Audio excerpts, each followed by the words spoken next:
less lovely weekend in Amherst.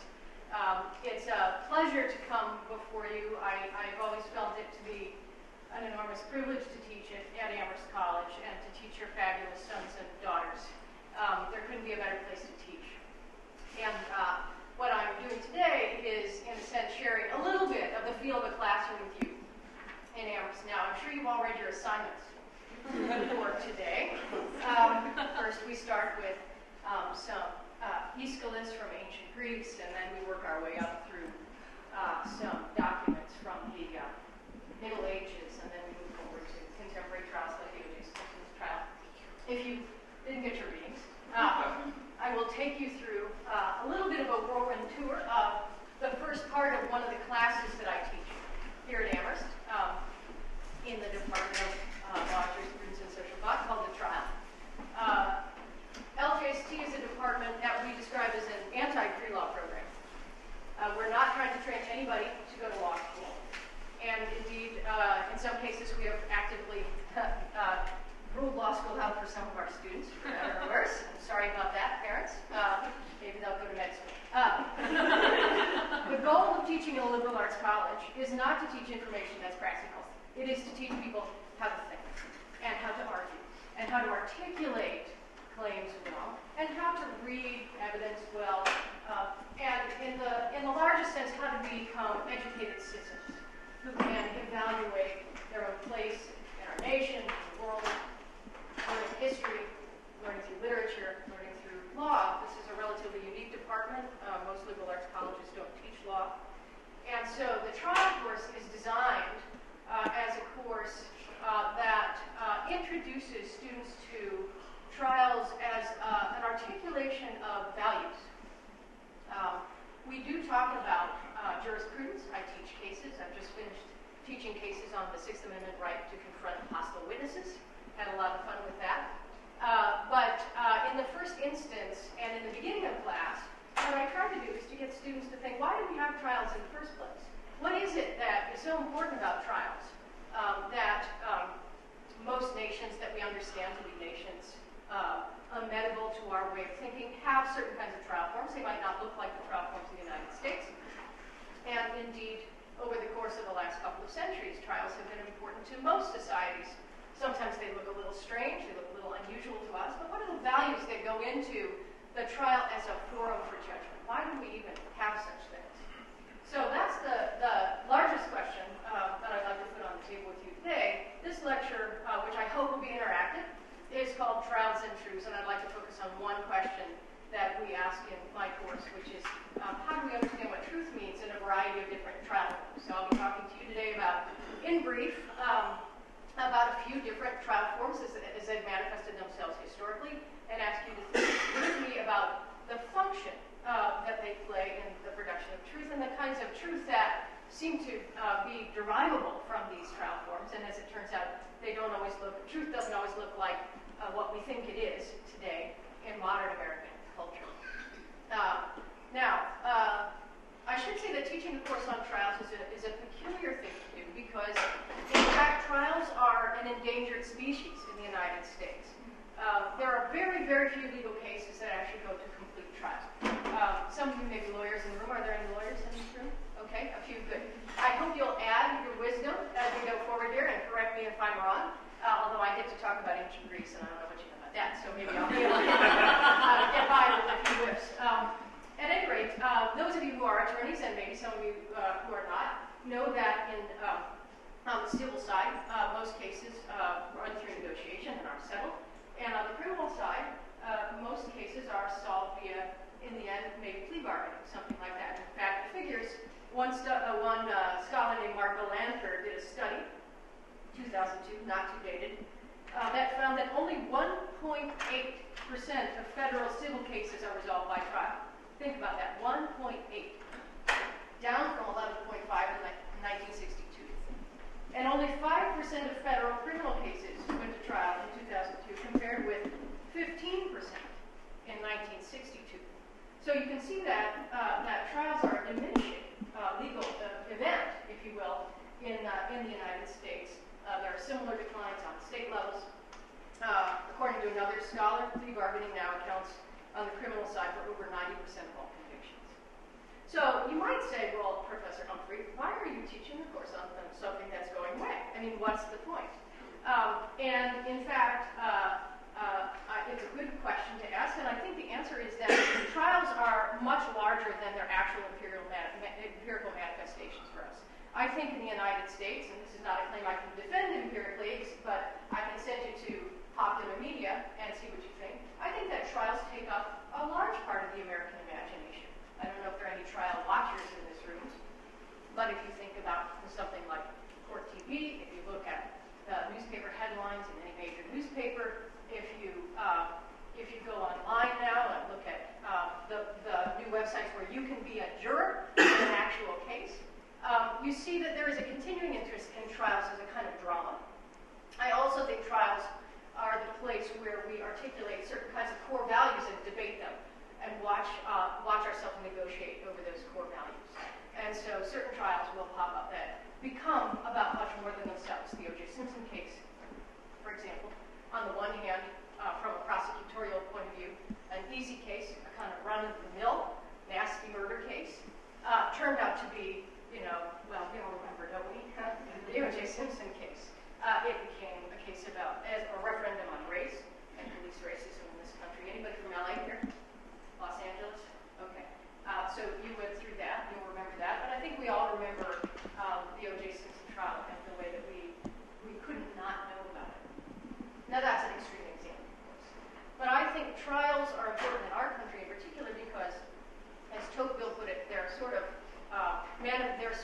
condensations of democracy, particularly jury trials, right? They're the place where people, citizens, get to judge their fellow citizens, right? Following certain rules, attending to certain precepts, but it is not the state in the final instance that makes the law. It's the citizens ourselves, right? They're the place where we make law. So jury trials are even more important in American imagination than judge-run trials. So I think that they take on an important symbolic centrality in the United States, and that's why I teach this course. Now, you might ask, as a more general question, well, why do we have trials at all? I mean, let me ask you this question, okay?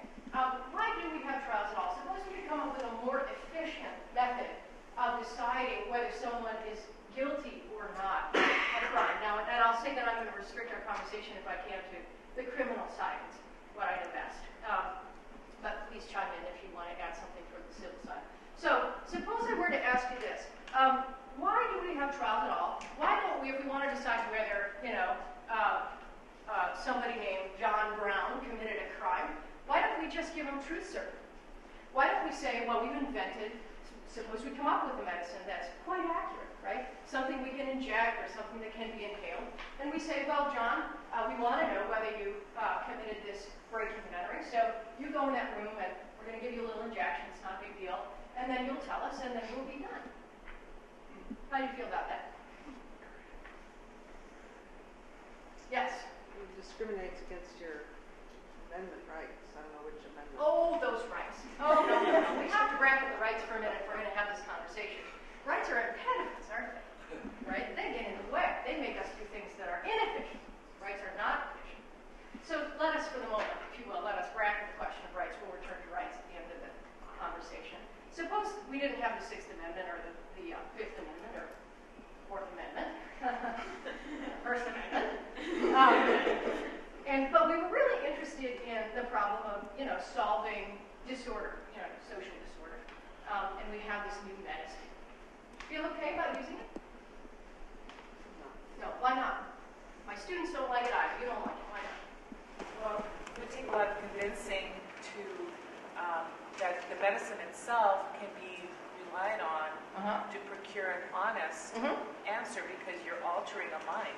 Okay, fair enough. So we have some concerns that, but they're not insurmountable concerns. Suppose we get the best minds at the best medical schools in the world to solve this problem. Suppose we come up with some great drug that works.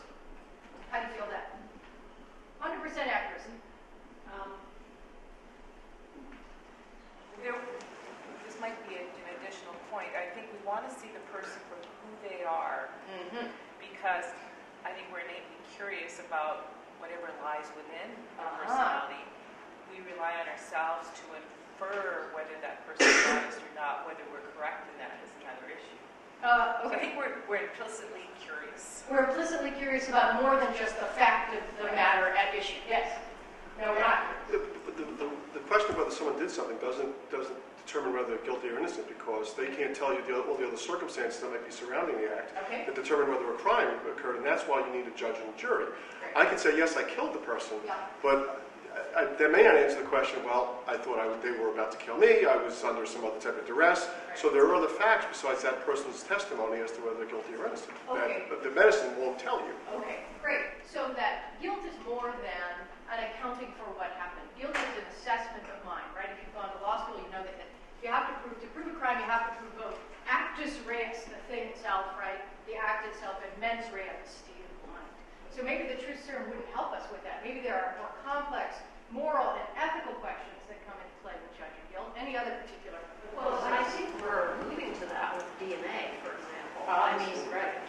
And I personally think that's terrific. I mean, I think to be able to solve a crime, particularly a violent crime, through a very precise scientific method moves us quite a ways in terms of exonerating innocent people as well as finding those who did it. I'm not saying you still have to have trial. I mean, you present DNA. Well, for these points that have been raised, there may be some, and the degree of the crime, the first degree murder, second degree, same with sexual assault. Maybe he committed the sexual assault, but it's a consent defense. Right. But it eliminates some of that uncertainty about whether you have the right person or not if you have precise scientific evidence or a truth serum, or whatever you want to call it. Great. This is a nice point because it does show, I think, where our tendencies lie when we try to figure out how to determine what truth means. I think we have an increasingly scientific understanding of what truth means. I guess I would put it in kind of layman terms that way, that we rely on our sense of the empirical in order to help us to assess what happened, right? And the more accurate that empirical basis is, the more accurate the DNA test is, the better it is. And, it would be really great if we just had, wouldn't it, if we had, I mean, it wouldn't be for other reasons, let me tell you that, but it would be really great if we had surveillance cameras everywhere. Because then, of course, we could know what happened, we'd bring it into court, we'd be able to see it, right? And there it is. Then we get a sense, right? So it's that transparency of evidence that we want. I would describe that as a scientific mode of thinking, right? To the extent that we don't have cameras anywhere, trials are tending to rely more and more on the scientific as a mode of guaranteeing truth, so that we have, some people think we have what's called the CSI effect. You've heard this term, right? This show CSI, right? Crime scene investigation, that's what it is. Some researchers are concerned that jurors, that is, those of us who watch TV, if you do, and like CSI and like the way it sort of solves the crime at every turn, now come into juries and think, well, I'm not going to convict him unless they show me DNA, right? So that, and you don't always have DNA, so that we invest a lot of that form of evidence.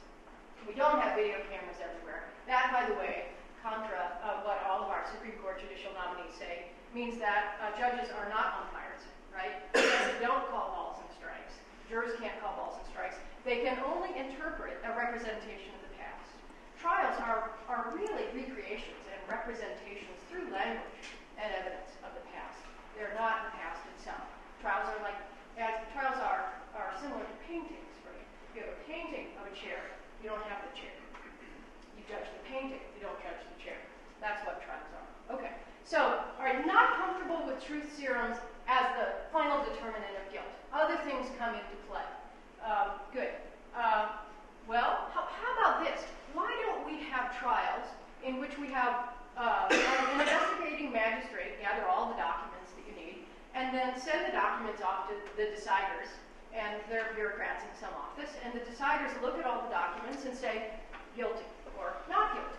So now we've got a little bit more texture to the evidence here. How do you feel about that? Judgment by bureaucracy. Well, how do you know they're not biased in some way? Bias.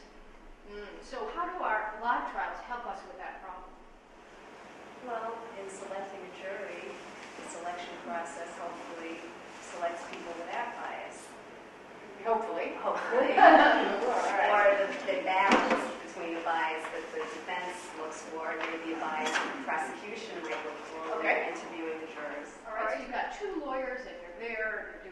challenges to juries. You're trying to get an impartial jury.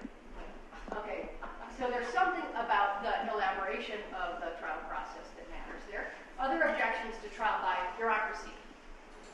Bureaucracy is obviously part of the executive. I mean, bureaucrats are part of the government, more or less. They're paid by a government, so they would not be an independent party. And by the way, I would like to add another point here. I think a trial also has a very strong social function. It shows, all of us that there is a really desire to look for the truth, and the truth is not easy to find. So you need two parties, and then maybe one party will decide. So it's a process which people, it's a democratic institution after all, and you have a separation of powers. So the judicative is part of this setup. Great. It's important to notice that. Okay, great. That's right. I think that's exactly right. And I think both of these comments are tending toward a particular claim, which is that we like public trials because they give us a sense of the legitimacy of the process. That we can assess the jurors or decision makers, if they're, particularly if they're appointed by the state, or it's just a judge, we get to watch that judge in action. And so there is something about the public nature of trials that matters. And in class, we also go on about the liveness of trials. And this really goes back to the question about truth serum too, and how do you interpret what people say, right? That if you're going to judge someone, most people want a thick sense of that person, right? Words don't always convey meaning. We know that, right? Because we know what irony is, nothing else, right? And so there's a deep investment that we seem to have anyway in public trials. I would say, your comment in particular, adversarial public trials. Of course, we're used to that. We're going to talk about that as a historical matter in just a second. And trials, therefore, that look legitimate from the outside. That's sort of what we're used to. So truth serums won't do it, and bureaucratic conditions don't seem very comfortable for us either. All right. Now, trials do have a number of functions, and what I think we'll focus on today is the kind of cultural function that we've been talking about here. They have others. In the first instance, trials were invented as a way, in a sense, to quell violence, vengeance cycles, right? How do you solve a problem before you've got a state apparatus to help you solve a problem? Well, if someone's attacked somebody in your family, has anybody ever read any of the great Icelandic blood feud sagas? I recommend them to you. They're fabulous entertainment. People's eyes pop out and all kinds of crazy things happen. And they're about an honor-based culture, where if somebody is attacked in your family, you are honor-bound as a family member to go and attack somebody in that person's family, right? And so what happened in Iceland, pre the development of trials, and Iceland is actually the place where some people think the modern European trial form developed, in this place called, what is it? I was there. Anyway, it was called the All Thing, and it was by a log rock, and anyway, I won't go into it, it'll take too long, but it's a very cool place. But pre-trial, what we had were blood feuds. We had vengeance cycles. And the problem then is how to stop those cycles, right? And so out of that problem developed, you would call them state mechanisms, but you would call them public mechanisms to try to quell violence. So that's one function of trials that I think still holds. And there's also a didactic function to many kinds of trials. The public function is about teaching people values as well. Now, the O.J. Simpson trial. There were a lot of criticisms of the O.J. Simpson trial. He's now convicted of something else. He was in the news, in case you missed it, again, and he was convicted again. But in the first criminal trial, of course, you'll recall, he was acquitted. And he was acquitted after an extremely long trial process, lasted about a year, and jurors sequestered for months on end, and lawyers and more lawyers piling up on tops of lawyers like a football game, right? And there was great division in the country about the verdict.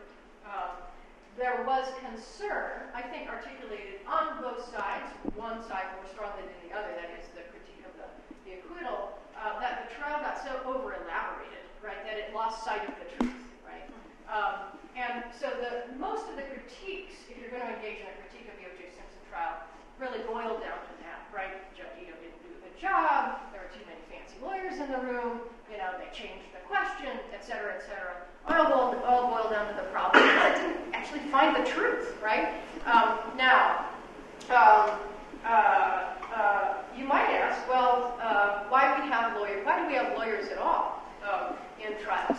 And indeed, until the early 18th century in England and on the continent in Europe, there were no lawyers, really, not many, very rare to have a lawyer. So it might be that the problem of the O.J. trial can be boiled down to the problem of lawyering.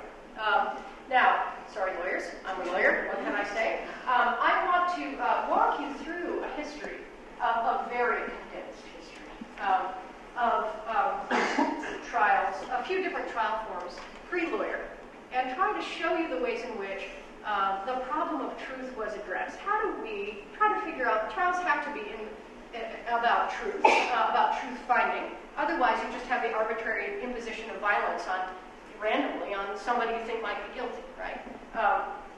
They also, to be legitimate, need to have some concern for fairness. So the two core values of truth and fairness are really in play in all of these trial forms that we'll be thinking about over the next 20 minutes or so. The critique of the O.J. trial is that truth was sacrificed for the fairness values that inhere in the right to an attorney and all of the other evidentiary rights that attached in that trial. We'll return to the problem of fairness at the end.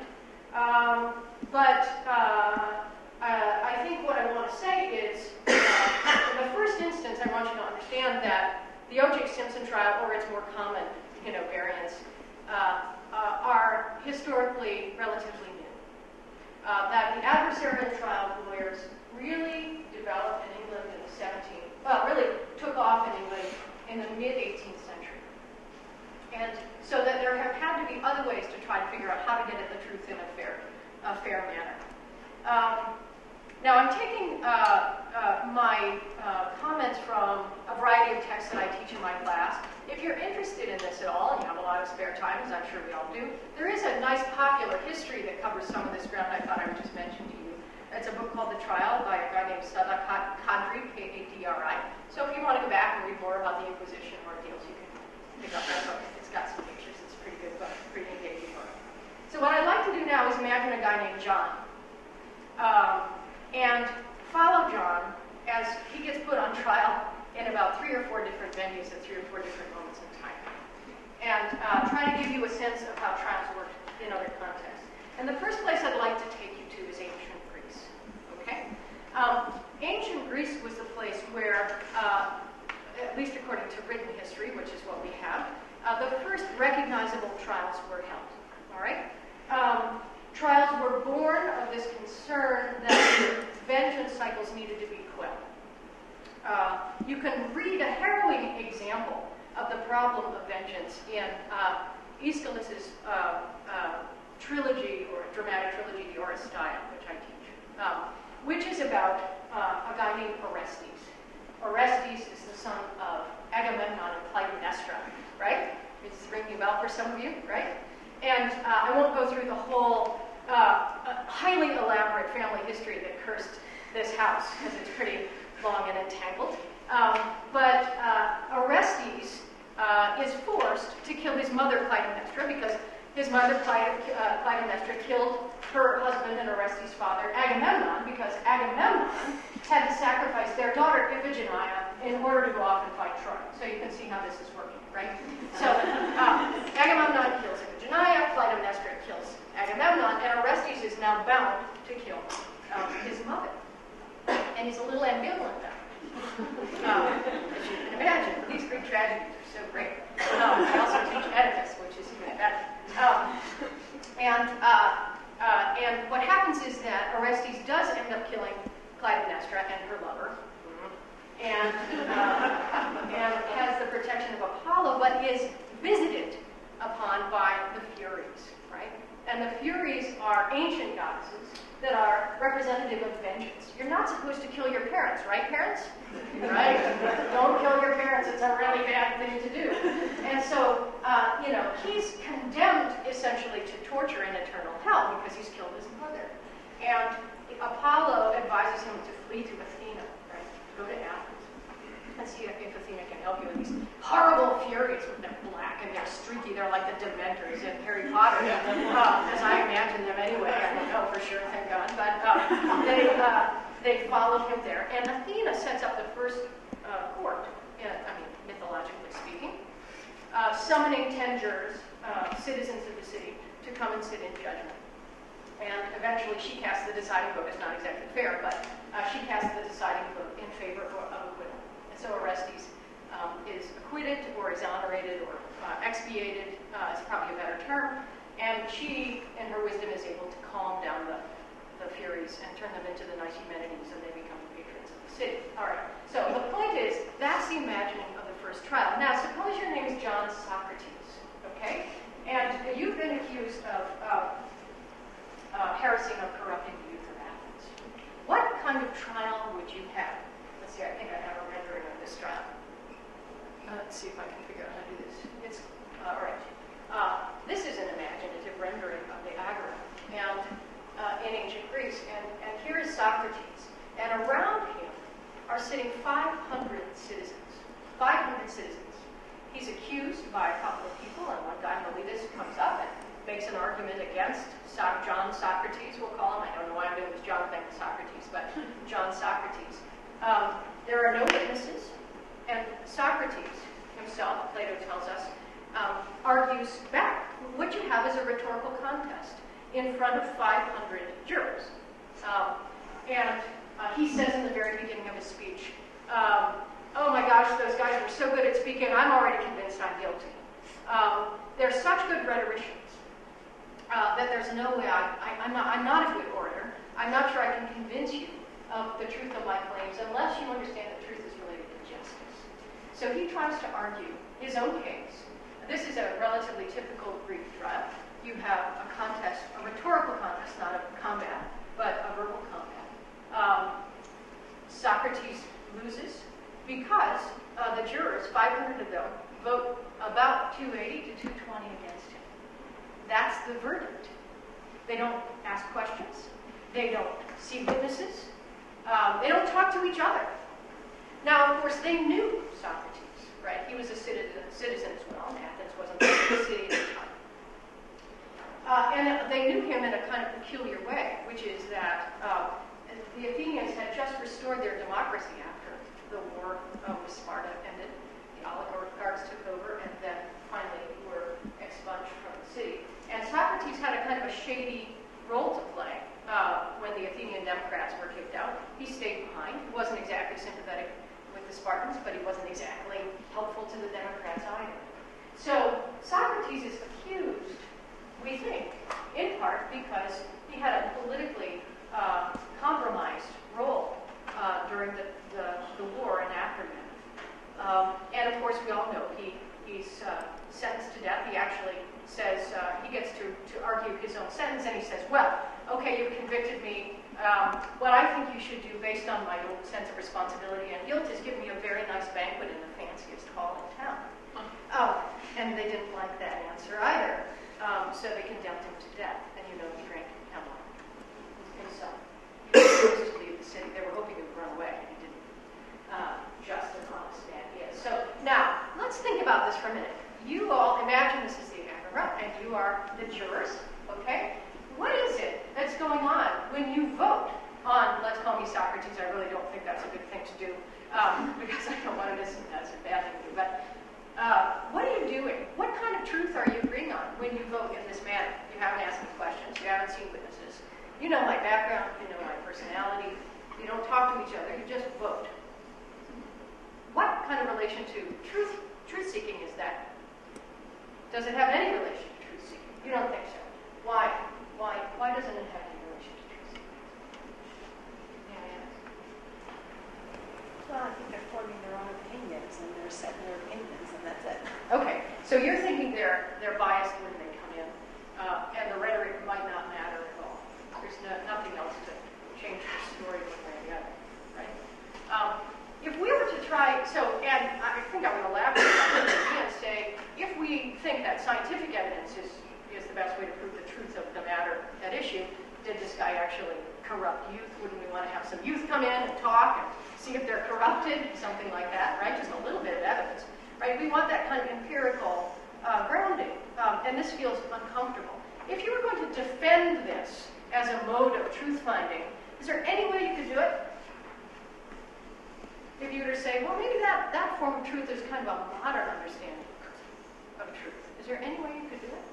Yeah. I think you would say that it's a more direct mode of truth because in some ways you're not influenced by the context of what you read on people's arguments, and in a modern trial, a lot of times I would say that we don't really reach an actual truth because we're so influenced by like rhetoric and the ability to argue well, but it's not necessarily a fair trial. Well, Rachel, isn't that what's at issue here too? Rhetoric and the ability to argue?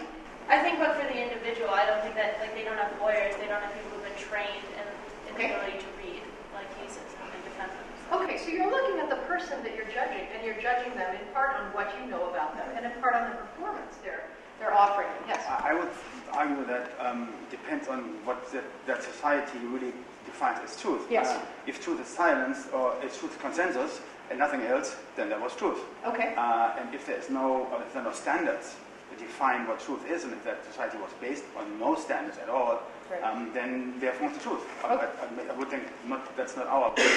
That is definitely not our way of doing it. And you might see this, think about it, voting. At least there weren't robocalls back then, right?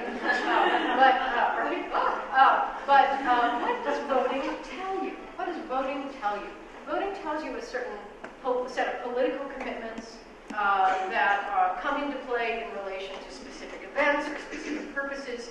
This trial, Socrates' trial, held 3 years after the Democrats returned to Athens, right? So these trials were really very much political events.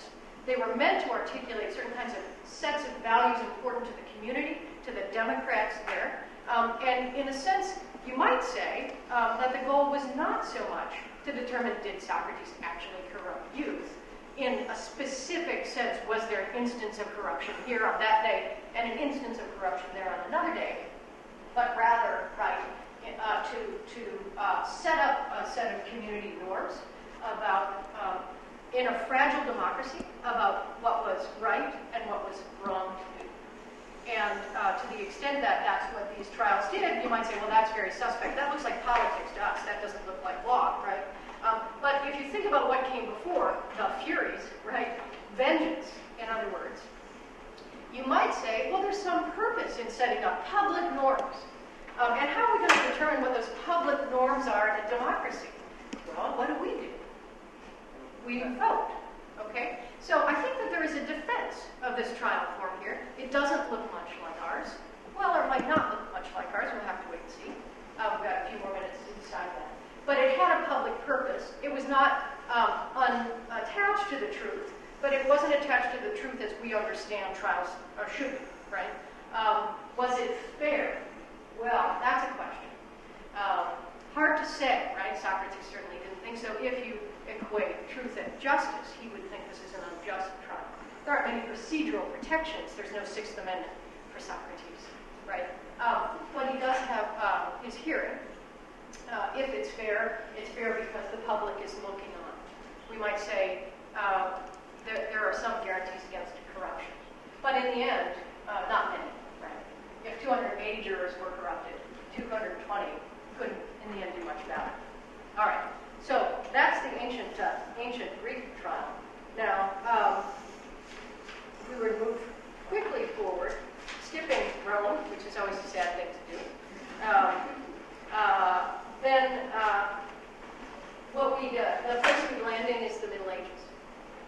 Now, in the Middle Ages, there were several different kinds of trial forms, both on the continent, continental Europe, and in England. They overlapped because there were all these overlapping invasions, the Normans and so forth, right? You have to imagine the context. I don't have a good picture that offers you something like this. But imagine the context of the adjudication of conflict in the Middle Ages, right? Most of the places we're talking about are small communities. This is a deeply religious, even superstitious time, right? There's a deep investment in a belief in divine intervention in everyday life. This is a terrible time. The plague, famine. It's hard to live. People live in ways that are subsistence ways of living, and not much more. It's also a time, it predates modern democracy. There's a lot of investment in social status. Those people who have higher social status have more privileges, and that's not something that you can really contest in this culture. This is a feudal culture. There are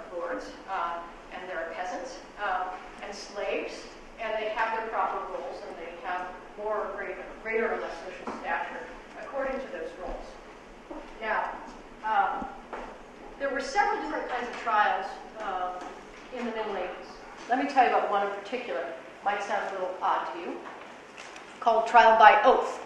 All right? And let's imagine our friend John again, right? John's being accused of, I don't know what, being a rabble-rouser, causing trouble, something for the local lord. I'm not sure what the proper law that contravened would be. Breaking the king's peace, probably, something like that. And he's accused by a private person, there's no public prosecutor here, of doing this kind of wrongdoing.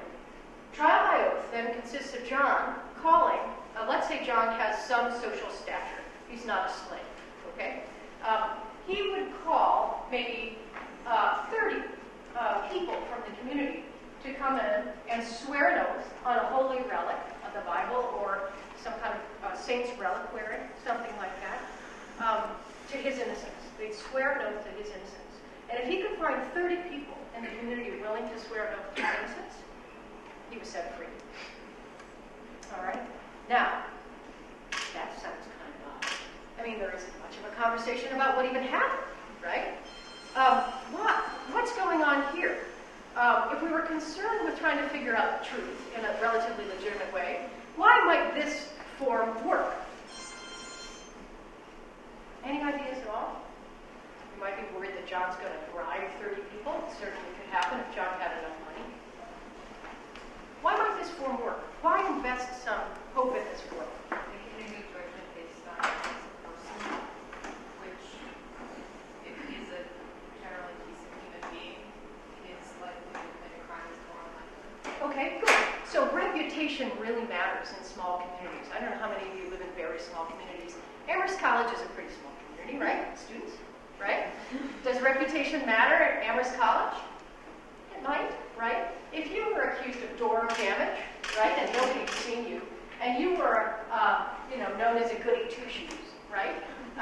You'd be less likely, right, in a sense, maybe even to be accused of dorm damage. If you were known to be, a drunken rabble-rouser on homecoming weekend or something like that, let's hope that never happens at all. But theoretically, right? Then it might be more likely that you'd be accused. And now what are you trying to do? You're trying to bring in 30 people. That's a lot of people from your door to swear that you're a good person, that you wouldn't do such a thing, right? Now what about the swearing part? That's important, isn't it? Swearing part's important, yes? Well, I don't know if this answers your question, but if you're a superstitious society, then you may feel that other forces would come around in a sort of Edgar Allan Poe way, and that you would be punished by other powers. Absolutely, you would. So, and it wouldn't even be as indirect as Edgar Allan Poe, right? It would be a grave concern that you were committing a sin while your hand was on a holy relic, and in a deeply Christian Catholic society, right? You don't want to commit that kind of sin. And so the oath becomes a form of guarantee for the truth. Now, did it always guarantee the truth? No. Sometimes people snuck in and stole the thing out of the reliquary, and then you could swear up and down. And it wouldn't count, right? Or they'd be swearing on a cross, but if there weren't a clergyman there, it wouldn't count. You can swear, I could swear in front of you on the cross. I don't know if there's anybody who's a member of the clergy here. Right? But if there weren't, then it would be all right, and it wouldn't be a sin. So certain preconditions had to be met. And of course there was corruption. Of course, there's always corruption. But you can see why this kind of trial form might function relatively well in small communities that were deeply devout. Probably wouldn't work so well today. Right? I don't think so. We live in a highly pluralist society where we don't, generally speaking, as a society, believe in those kinds of divine interventions in everyday life. And, finding 30 people to say something, I suppose you could do it or not, but we don't have that kind of intimacy either, right? So this kind of trial form works pretty well in a small and very devout community, or it might work. There's a logic behind it. And the truth is a divine truth, right? That's even more obvious in another trial form of the era called trial by ordeal, one of my favorites, right? What is trial by ordeal? Okay, so suppose you've been accused of a crime, found accused of a crime, he can't find enough oath swearers, or there's still concern about his innocence, or he's a slave, he's lower down the status. He might be tested by trial by ordeal. There were different versions of trial by ordeal. The theory was you would go 3 days into fasting with the priest. You'd pray. The priest would be telling you all about what's going to happen to you if you don't do the right thing here, right? And then you're put to a test. This one is another good illustration, is the ordeal by hot iron. The theory behind this is that you have to hold a hot iron for a particular length of time, let's maybe say 10 seconds or whatever, and then your hand would be wrapped, and in 3 days unwrapped. And if it were festering, that would manifest God's judgment that you were guilty. And if it didn't fester, you were innocent. God had judged you innocent. So this was a way, in a sense, to channel God's judgment. Isn't that amazing? There were others of this sort. Again, totally nonsensical to us, but it made some sense back then. This one is another version, I guess, of trial by hot iron. This person doesn't look very happy. Wife seems to be weeping. I don't think that guy's going to get off. All right. Let's see. Oh, this is, sorry, this is the Inquisition. We're getting there in just a second. Trial by water. You would be bound to a bar and tossed into the water. If you floated, you were guilty. And if you sank, you were innocent, right? These kinds of tests. Walking over hot coals. Yes? Ever just innocent parties? It seems like it's very hard. Well, what would you need in order to be proven innocent? You'd need a sympathetic clergyman to interpret the wound, right? Something like that. You would need, in some cases, it wasn't so much judging or festering, but can you make it through the hot coals? We know that there are people now who can do such things. If you put yourself in a particular kind of state of mind, you can walk on hot coals. I don't know if I could, but some people can. Sometimes there's intervention along the way. But right, you have to really believe that God is willing to intervene in everyday life in order to. And, there's a kind of safety valve, which is, well, if we got it wrong, God will get it right in the end, right? So human justice may be imperfect, but divine justice isn't. We're sorry you died and you were innocent, but you're going to go to heaven. It sounds a little flip. But the point here is that there is a close connection between the divine and the everyday. And that your concern is with the afterlife as much as it is with now. And that the afterlife is very much real for these people. To that extent, you hope for the best. Now, the other thing that I'll say is that there are filtering mechanisms ahead of time, too. Not everyone who is accused had to go through trial by ordeal. If you were a slave, some wealthy lord could intervene on your behalf, reduce your, pay a fine, do something like that. There were informal ways to mediate these kinds of things, too. But this was definitely a trial form that was not this in use. All right. Now, we have just a few minutes left. Let me talk a little bit about the Inquisition, and then I'll return to the adversarial trial before we end. The Inquisition, we just have to touch on a little bit. There was a fork in the road in 1215, the Fourth Lateran Council, which outlawed the trial by ordeal, thought that the fit between human and divine justice was just too imperfect, and that it was tempting to God. It was a temptation to God, which was not the right thing to do, to ask God to intervene in everyday life and save souls. So the fork in the road is this.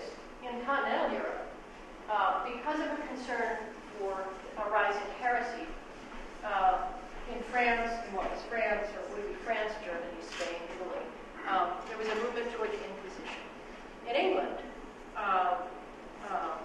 there was, in a sense, an opposite movement toward what we now know as the jury trial. Let me try, I'm not going to justify the Inquisition to you. Let me just try to give you a little bit of background on the Inquisition. Now we have not John, but Jean. Jean is on trial for heresy. Now, you can't do trial by ordeal anymore. One of the things that emerged at about this time was a kind of rediscovery of Roman canon law. The Romans tortured people. They threw people to lions. They weren't too worried about these niceties.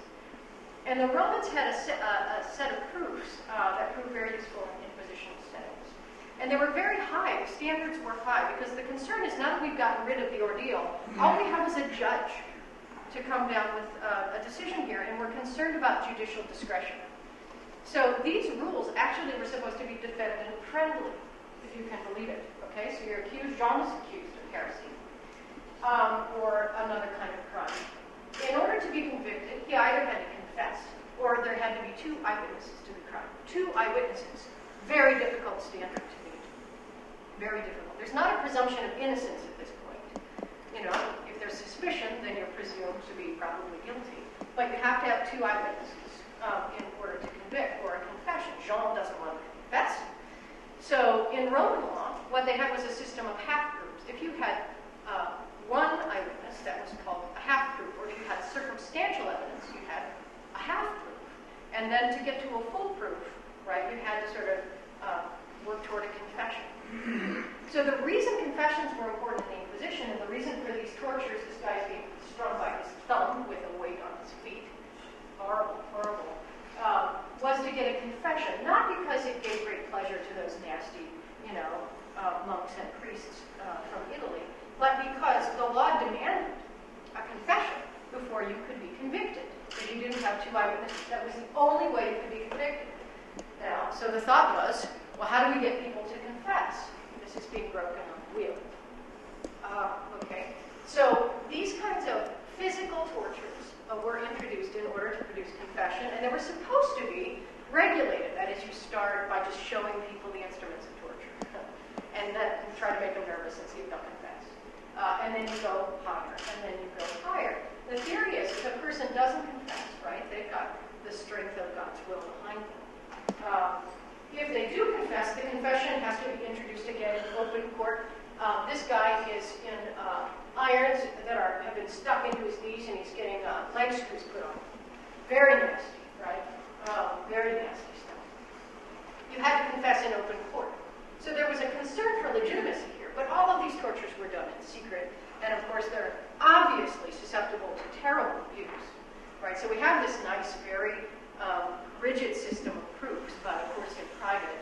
If you're concerned about heresy, the saving of the church, and saving someone's soul, because the only way to save someone's soul is to get a full confession. That's how you expiate sin, right? You're not going to let little Roman rules get in your way. So the reputation of the Inquisition is well deserved. There isn't a recorded acquittal of anyone who was subject to the formal inquisitional processes that occurred over the course of those several centuries. But it is not a lawless procedure, and it had a theory behind it. And the theory was that a confession is required in order to convict, and that's a very hard thing to get. Maybe not the right this stuff. Now, so truth there is a spiritual truth, right? It's the truth of the church, and it's also the truth as the states saw it. In England, and here let me begin to wrap up, we took a different route. From the oath swearers, what emerged in England was an investment in bringing community members in, and eventually those community members, who were supposed to be sort of self-informing, trying to find out what's going on in the community, turned into the jury as we know it. Justice was much more local. Justice was based, in the first instance, really in the 13th and 14th centuries, on what these jurors already knew. There were no lawyers. They'd ask the accused, so tell me what happened. The jurors would ask. And the accused would say what he or she did. The jurors would talk amongst themselves and say, oh, no, that guy's a rat. We don't believe him for a minute, right? And in that way, jurors were a kind of bottom-up way to find justice. Again, I asked my class, how different is this from the ancient Greek trial? When you think about it, you've got jurors who know people and vote on an outcome. True, there are fewer of them. And true, there's a more developed body of law. But there are interesting echoes back and forth, I think, with the Greek trial. Out of this system emerged the modern American adversarial trial as we know. Jurors were seen as a bulwark against state overreaching.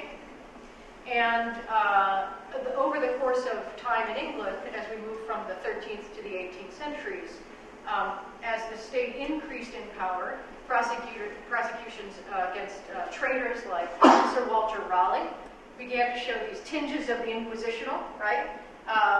Accusations from witnesses who didn't come into court, and so forth.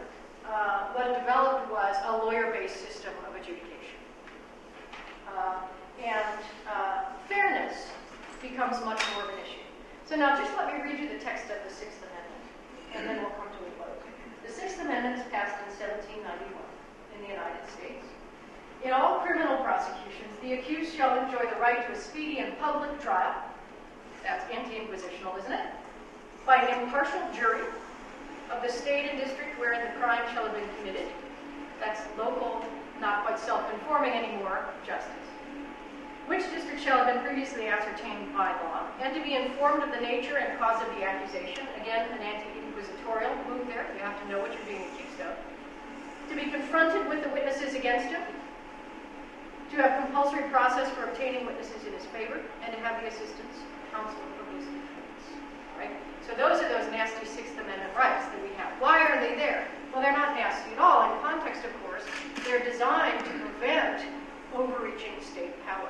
They've been put in place, right, in a particular historical context. In a moment when fairness seemed to be growing in importance. The state had prosecutors. Shouldn't the defendant have a lawyer too? The state wants to accuse people with ex parte affidavits and not bring witnesses into court. Is that fair? No, that's not fair. Shouldn't we be informed of the charges, right? And so democracy itself really is embedded in these rights, insofar as you're guaranteed a trial by your peers, and you're guaranteed some footing with some stature against the state. The state is not supposed to be able to arbitrarily impose its will. Now, we try to balance fairness and truth-seeking in the modern system.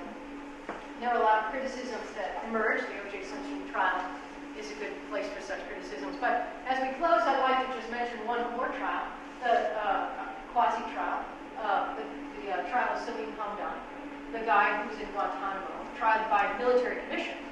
Now, what's interesting to me about that is not that he didn't have a full-blown trial. He's not a citizen of the United States. It's that he had a trial at all. And that there are certain basic aspects to his trial, as compromised as it was, that seem to indicate there are some core values that we think are essential to any trial, even the trial of a non-citizen. Right to counsel. The right to confront witnesses was compromised in that trial, but it wasn't eviscerated. Hearsay was allowed in that trial. That was a hotly contested issue. The right to a public trial, there were a few observers that went down to Guantanamo in order to watch. So as you watch these military commissions trials, one of the things you might take away from this conversation, wasn't the conversation in the end, because I'm trying to get through the material, but is why do we have a trial? What do we think trials are? And what goes to just the basic foundation of what we think fairness is? And I think these military commissions are much better places to try to answer that question than the O.J. Simpson trial. All right, well, we have about no time left. If any of you need to leave, that's obviously totally fine. If you'd like to stay, I'm happy to entertain a few questions from you. Probably other fun things going on.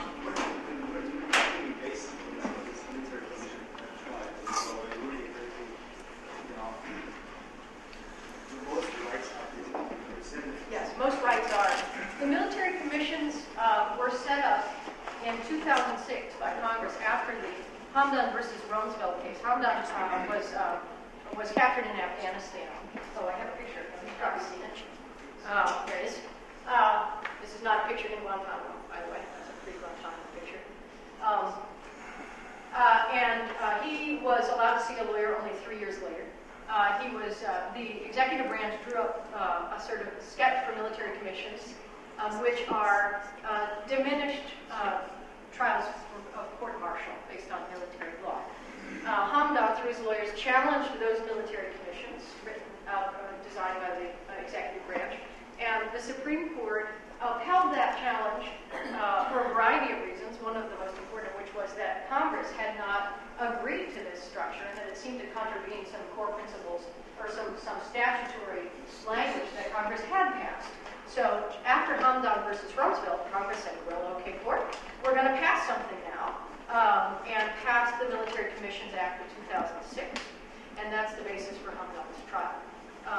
It does not have, by any means, all the protections that the Sixth Amendment guarantees. It has some protections. Some of the provisions of the Military Commissions Act have been successfully challenged, but that's what the trial here. At what point in history were the media permitted to attend trials? Yeah. And what impact does that have on the truth value? Or do you take that up in your... Yeah. Oh, yeah, that's next week. I wish I were So it's a here. great question. Once we edge in that area, I mainly know the Anglo-American tradition, so I couldn't say, media were not welcome in the Inquisition. Let me put it pretty straightforwardly that way. It's probably the 18th and 19th centuries where the press really started to come in and cover trials. You see reports of famous trials from starting in the late 18th, early 19th century. And then you can see a lot of press coverage building in the 19th century. So it's really that's when the press, as we know it, developed. So in liberal democracies or in somewhat illiberal democracies, that's when you start to see the press come in. The question, does the media have any effect on either the search for truth or the fairness aspect of the trial? I think the answer is absolutely it does. But it's a little hard to quantify. And to the extent that the cases are showing a direction, it's in the direction of opening up trials to more media coverage. And so as cameras get less intrusive, for example. But what that means is that, as in the O.J. Simpson trial, the lawyers can really play to the public and effectively use the public to pressure the judge into certain kinds of decisions. Now, that's not a usual thing to have happen. Only in these spectacular cases does the media play a huge role in that regard. It does, however, and those folks who, are comfortable with court TV and the like, argue that one of the critical functions of the trial is to inform the public about what the state is doing. And to the extent that we follow trials carefully, I think that is a really important function of the media. So it has this kind of ambivalent effect, I think, in some respects, absolutely necessary in a diverse and complicated culture, and on the other hand, a little distorted. Yes? Were methods of trial ever shared into the Western world? Yeah, I know a little bit about this, not too much, but a little bit. There are some suggestions that the early jury trial came from some parts of Northern Africa and Islamic law. And certainly the Anglo-American system sort of exfoliated out into the colonies, the English colonies. Whether there was influence back the other direction, I think in some respects there probably was. Certain developments that occurred in the colonies probably filtered back. Certainly the divide, which we didn't go into, between Anglo-American jurisprudence and continental European jurisprudence, which focuses on, still has what we call inquisitorial methods, but it's not the torture kind of inquisitorial methods. It's that the main distinction between the American and English trial and the European trial is that in the European trials there's a magistrate, a judge, who is in charge of investigating the case. Here we leave it to the lawyers to investigate the case. And there is now some flow back and forth. And there are a number of commentators advocating that we move more toward that system. Okay, well, listen, thank you very much. I really enjoyed my time with you. I hope you have a great weekend.